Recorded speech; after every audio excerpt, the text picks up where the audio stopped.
Good morning everyone. In the today's class we are going to discuss regarding the immunity and the types of immunity. So firstly, what is immunity, right? So let me write down the definition of immunity. Immunity means the overall ability of the host to fight disease causing organisms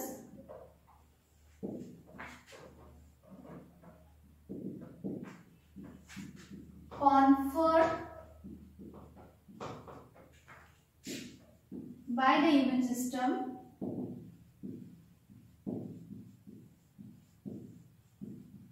is called immunity. Right? So immunity is defined as the overall ability of the host to fight disease causing organisms conferred by the immune system. Right? So here the host is referred to a human being. So here the host is nothing but the human being. Right? So here the disease causing organisms are the pathogens. Conferred means given or granted, right? So the ability of the human beings to fight against the pathogens, that is the disease causing microorganisms. So that ability is given by our immune system, right? So this is nothing but the immunity. Immunity means the overall ability of the host to fight the disease causing organisms which is conferred by the immune system is nothing but the immunity. So here the immunity is mainly classified into two types. So the first one is the innate immunity and the second type is acquired immunity. So there are two types of immunity. One is the innate immunity and the second one is the acquired immunity. So now let us first discuss regarding the first type of immunity, that is innate immunity. So here the term innate is going to refer to a inborn or a congenital. So in this simple words we can say that the immunity, so which comes from birth. So the immunity which is present from birth, or innate is nothing but by birth, or it is also called as a congenital. So the immunity which is present from birth, so that is called as a innate immunity. For example, if you take the organs, tissues and cells are present in our body right from the birth. So these organs, tissues or the cells, so they are having certain ability to avoid the entry or to fight against the disease causing microorganisms. So that is termed as a innate immunity. So one more thing is that as this immunity is present since birth, so this is a non-specific, means it is not specific to any type of the infection or any particular infection. So hence it is called as a non-specific. It is called as non-specific type of defense. Right? So it is a non-specific type of defense, right? But it can be accomplished by providing the various or different types of barriers so that it can avoid the entry of the foreign particles. Those are nothing but the pathogens or the disease causing microorganisms. So the innate immunity is going to have mainly four types of barriers. So it is going to have four types of barriers to avoid the entry of the foreign particles. Among them, the first one is the physical barrier.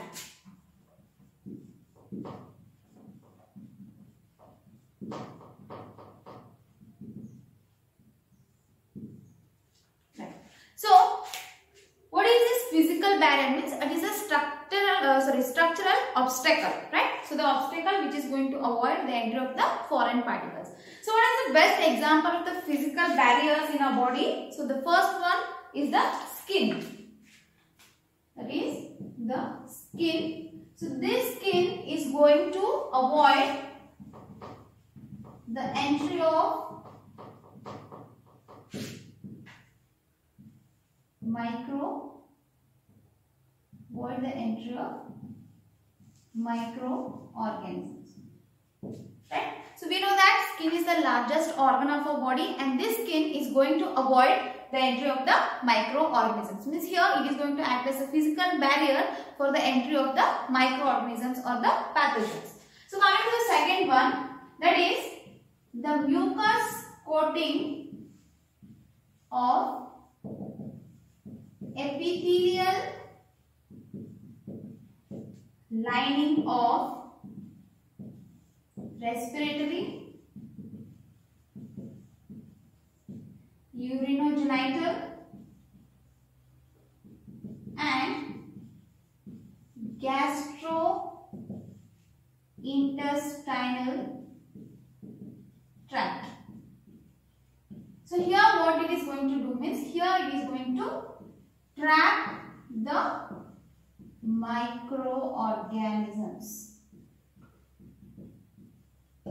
Right. So physical barrier means it is a structural obstacle which is going to avoid the entry of the microorganisms. So in this, the first thing or the first example is the skin. So skin is our largest organ in our body. So this skin is going to avoid the entry of the microorganisms. And coming to the second one, that is the mucus coating of the epithelial lining of respiratory, urinogenital and the gastrointestinal tract. So our digestive system, there is a gastrointestinal tract, urinogenital as well as the respiratory system. So all these three things or all these three tracts, so their epithelial lining is having a mucus coating. So why it is having a mucus coating means, so that mucus coating is going to trap the microorganisms and it is going to stop the entry of the microorganisms into the particular tracts. So this is regarding the physical barrier. So this is a structural obstacle.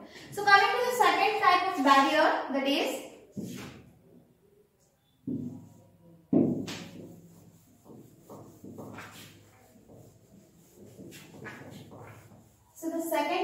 barrier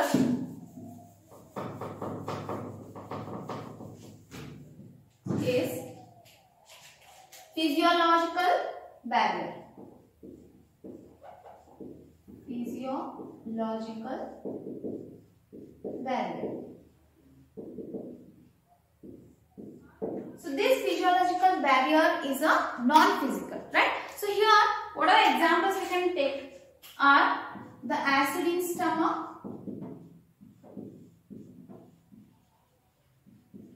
then the tears in eyes, saliva in mouth. So here these three things, they are not allowing the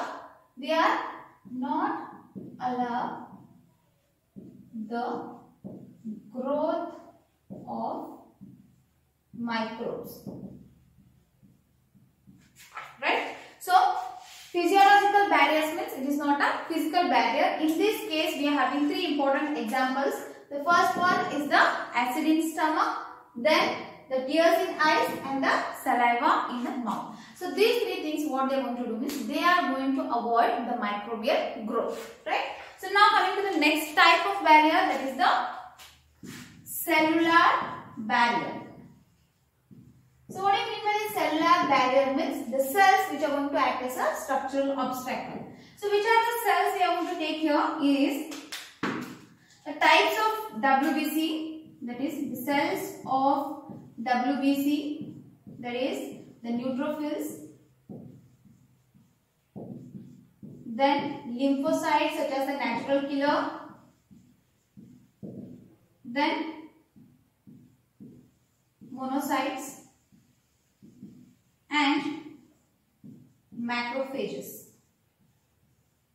So what they are going to do means, so they are present in the tissue. So these cells are present in the tissue and they are going to phagocyte the microbes.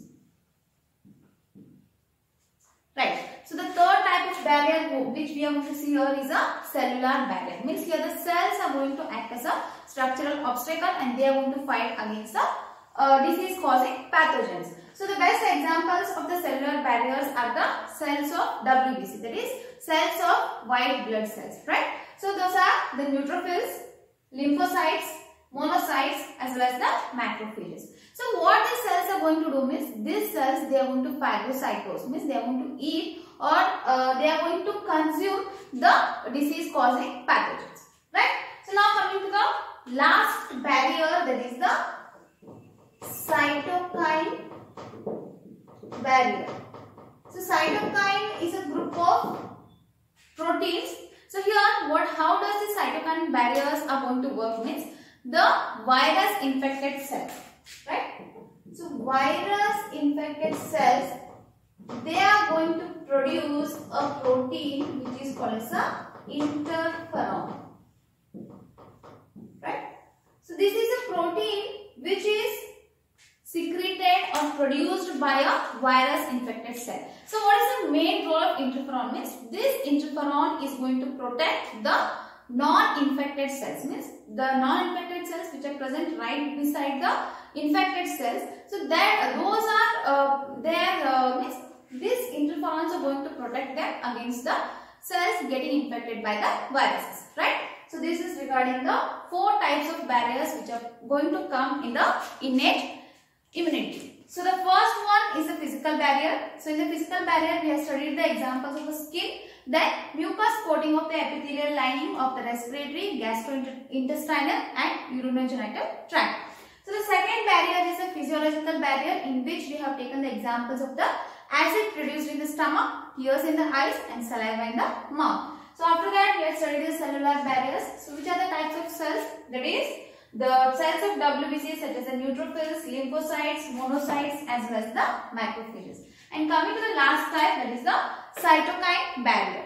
So in the cytokine barrier, the virus infected cells, so they are going to produce a protein which is called as a interferon. So this interferon is going to protect the rest of the cells which are not infected by the virus. So that's all regarding the innate immunity. So now let us discuss regarding the acquired immunity.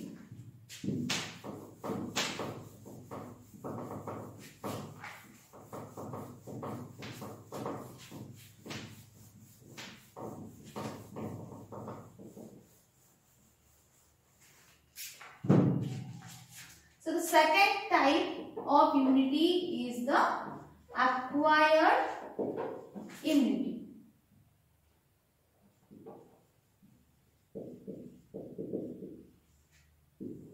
Right. So here also, as the name itself suggests, acquired means developed, right? So the immunity which is developed during one's lifetime is nothing but the acquired immunity. Acquired means to get or to develop. So the immunity that is developed or acquired during one's lifetime is termed as a acquired immunity, right? So this acquired immunity is a specific, that is, it is pathogen specific. So it is pathogen specific. And one more important thing about this acquired immunity is that it is characterized by the memory. So how do you come to know that it is characterized by the memory means? So whenever the pathogens are going to attack for the first time to the host, that is a human being. So then what happens means our immune system, that is an acquired immunity, it is going to encounter the pathogens, right? So the first time when the pathogens are attacking our body and our body is going to encounter the pathogens, so that response is called as a primary response. So which is having low intensity,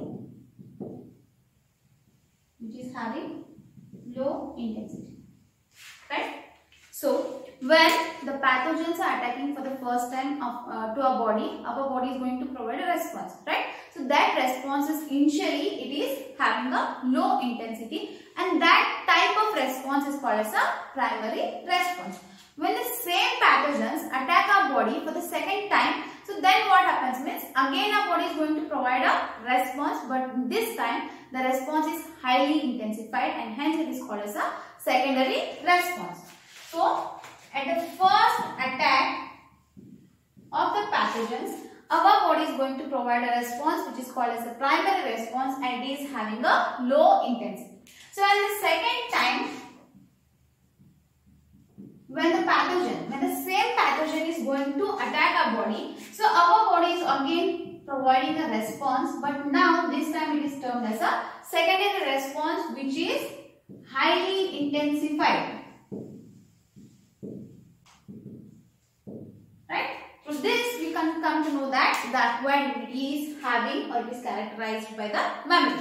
But the thing is here, the primary response and the secondary response, so these two responses are mainly provided by the two special types of lymphocytes. Those are the B lymphocytes and T lymphocytes. So the primary and the secondary response, so they are provided with the two specialized types of lymphocytes, that is B lymphocytes and T lymphocytes. Right? So the primary and the secondary response are produced by the help of two specialized lymphocytes. One is the B lymphocyte and one is the T lymphocytes. So here the B represents the bone marrow and the T represents the thymus. So what is the difference between these B lymphocytes and T lymphocytes? Means the B lymphocytes are going to produce an army of proteins. Means the B lymphocytes, whenever there is an attack of a foreign particle or whenever there is an attack of the pathogen on the body, so the B lymphocytes are going to produce an army, that is a large number of proteins in response to the pathogen attack. And these these proteins are released in the bloodstream, right? And the proteins are called as the antibodies, right? The B lymphocytes are going to produce antibodies against the pathogen, and these antibodies are released in the blood, and hence it is called as a humoral cell response, right? So then coming to the T lymphocytes, actually the T lymphocytes are not directly producing the antibodies, but they are going to help the B lymphocytes for the production of the antibodies. Getting my point, right?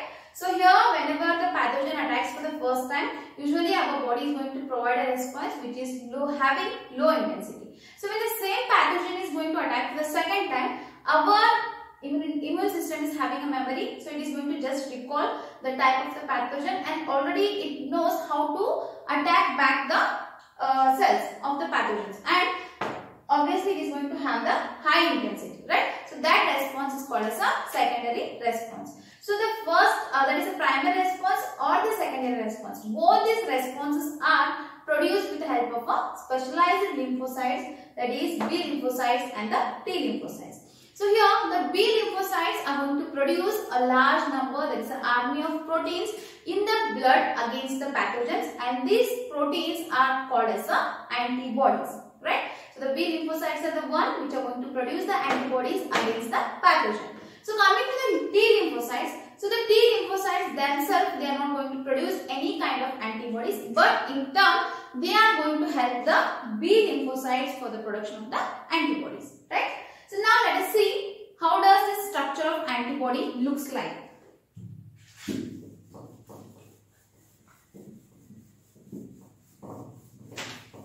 How does the structure of antibody looks like, right? So it is structure of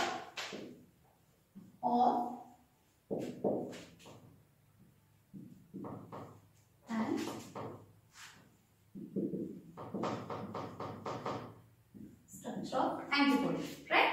So the structure, that is the antibody, every molecule of antibodies. So these antibodies are having 4 chains. So every antibody consists of 4 molecules or 4 chains. So usually the 2 smaller ones and the 2 larger ones.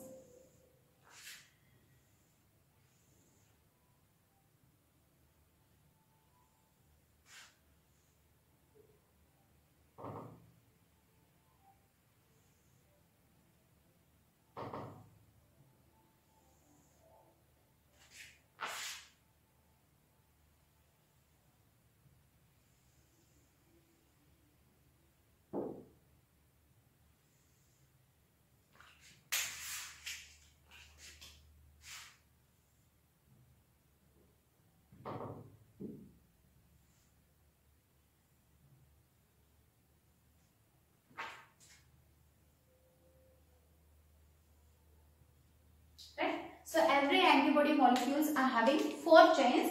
So the 2 smaller chains are called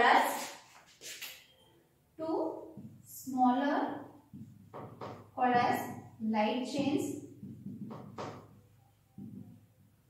and 2 longer called as a heavy chains.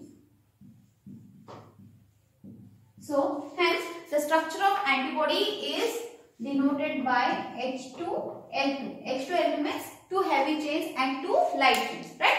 So the every antibody molecules are having 4 chains. The 2 larger ones are called as a heavy chain, and the 2 smaller ones they are called as a light chains, right? So these heavy chains and the light chains, so they are interconnected with the disulfide bonds. So they are interconnected with the disulfide bonds.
So this is how the antibody molecule looks like. So every antibody molecule is having 2 light chains and 2 heavy chains, and the chains are interconnected with the help of a disulfide bonds, right? So then every antibody molecule at the end, it is having a antigen binding site.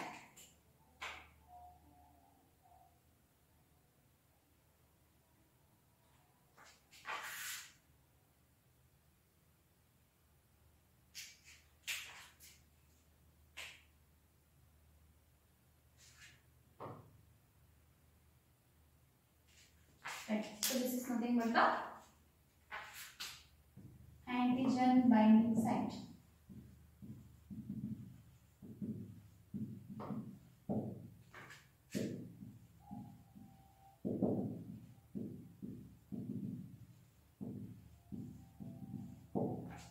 Right.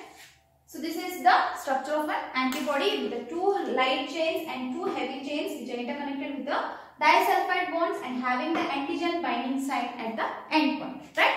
So based upon the heavy chains, so these are the heavy chains. So based upon the heavy chains, the antibodies are mainly or primarily classified into 5 groups. So which are those? The first one is the IgG, IgD, IgA, IgE and IgM. So these are the 5 classes, primary classes of antibodies based upon the heavy chains, right? So here Ig stands for the immunoglobulins. Immunoglobulins are nothing but the antibodies. So Ig stands for immunoglobulin, and here the words which are written here, the alphabets, they are going to represent the type of chains. So here the M represents the mu chain. Here the G stands for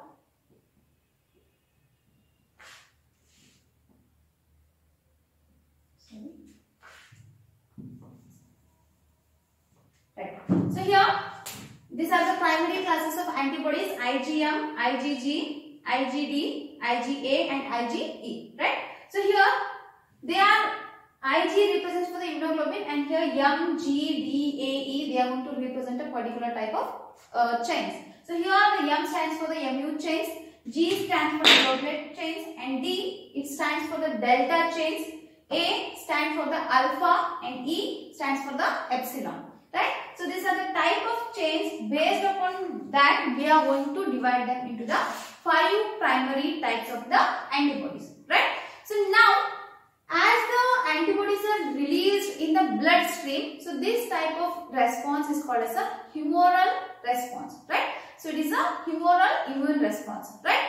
And there is one more type of response that is called as a cell-mediated responses. Right? So the first one is the humoral immune response, and the second type is the cell-mediated response. Right? So here the humoral immune response is mediated by the B lymphocytes, whereas the cell-mediated response is mediated by the T lymphocytes. So the main difference is that the humoral immune response is mediated by the B lymphocytes, and cell-mediated response is mediated by the T lymphocytes. So it is called as humoral as it is means as the antibodies are released in the bloodstream. So what is the main role of the cell-mediated responses means? For example, if you take a transplantation. So usually in these days we have come across the transplantation such as the heart transplantation, eye transplantation, kidney transplantation and liver transplantation. So here whenever these organs get damaged, so there is only one cure or the only one way we can cure those patients, that is through the transplantation. So this transplantation is not that easy because the grafts cannot be of any source. Grafts means the organs that are transplanted from one person to another person, right?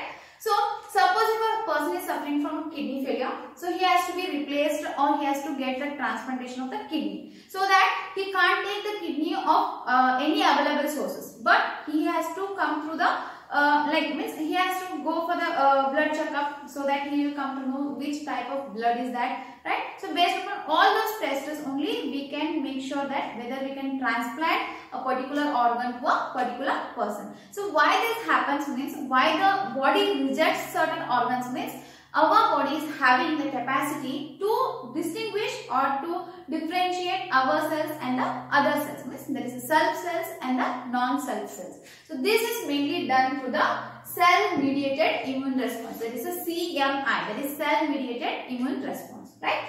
So that's all regarding the today's class. That is, we have discussed regarding the immunity, the definition of immunity, and the types of immunity, and also the structure of an antibody. Right? So in the next class, we will be discussing regarding the types of acquired immunity. That's all. Thank you.